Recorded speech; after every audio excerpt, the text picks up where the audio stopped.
श्रीमद् भागवत का चतुर्थ स्कंद प्रथम अध्याय। श्रद्धा मैत्री दया शांति तुष्टि पुष्टि क्रियोन्नति बुद्धिर्मेधा तितिक्षा ह्रीर मूर्तिर्धर्मस्य पत्नयः। ये धर्म की पत्नियां हैं साहब। इनमें से जो श्रद्धा है उसने शुभ को पैदा किया, मैत्री ने प्रसाद को, प्रसाद माने प्रसन्नता, दया ने अभय को पैदा किया, शांति ने सुख, तुष्टि ने मोद और पुष्टि ने अहंकार को जन्म दिया, क्रिया ने योग, उन्नति ने दर्प, बुद्धि ने अर्थ, मेधा ने स्मृति, तितिक्षा ने क्षेम और लज्जा ने प्रश्रय माने विनय नाम के पुत्र को उत्पन्न किया। ये सब पैदा होते हैं। धर्म जहाँ होता है वहाँ 13 पत्नियाँ रहेंगी, फिर उनसे ये सब उत्पन्न होंगे।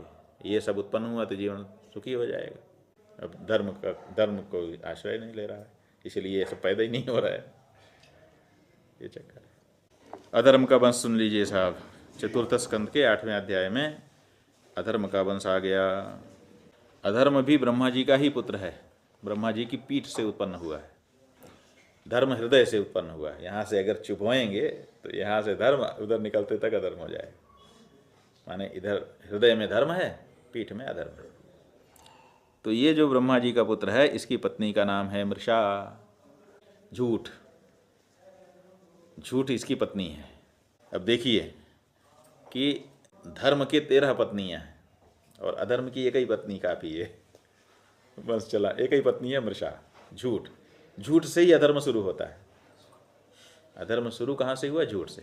बच्चा जो है माँ के पास आया, बेटा कहाँ गए थे, सही बता दिया तो समझो अभी धर्म पर है। और जिस दिन अधर्म पर आएगा उस दिन सबसे पहला काम करेगा, जैसे ही माँ पूछेगी बेटा कहाँ से आया, उस दिन झूठ बोलेगा। झूठ से अधर्म शुरू होता है।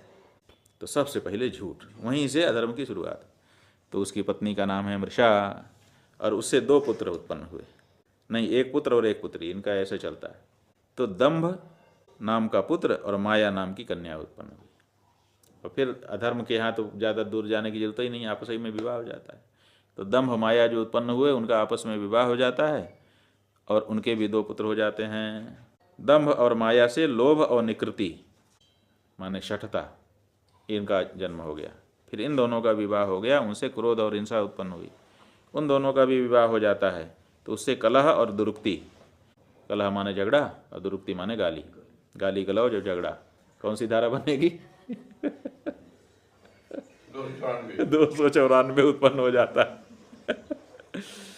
फिर दुरुक्ति से भय और मृत्यु उत्पन्न हो जाते हैं उसी से। और फिर यातना और नरक ये उत्पन्न हो जाते हैं। सीधे नरक तक ले जाके छोड़ देता है। झूठ से शुरू हुआ जो अधर्म का वंश है वो नरक तक पहुंचा करके ही दम लेता है। इसलिए झूठ को बचाना चाहिए। इसलिए कई जगह पे कहा गया है सत्य से बढ़ करके कोई धर्म नहीं। सत्यान्नास्ति परो धर्मः, सत्य से श्रेष्ठ कोई धर्म नहीं है। सत्य बोलिए। आपसे गलती होती है कि सही होता है वो दूसरी बात है। गलती किससे नहीं होती है? कई बार जान में, कई बार अनजान में। अनजान में गलती होती ही रहती है, कभी जान के भी हो जाती है। उस समय दिमाग जो है वही करने को प्रेरित कर देता है। तो हमसे गलतियां हो जाती हैं, किसी से भी हो सकती हैं। ऐसा कोई व्यक्ति नहीं है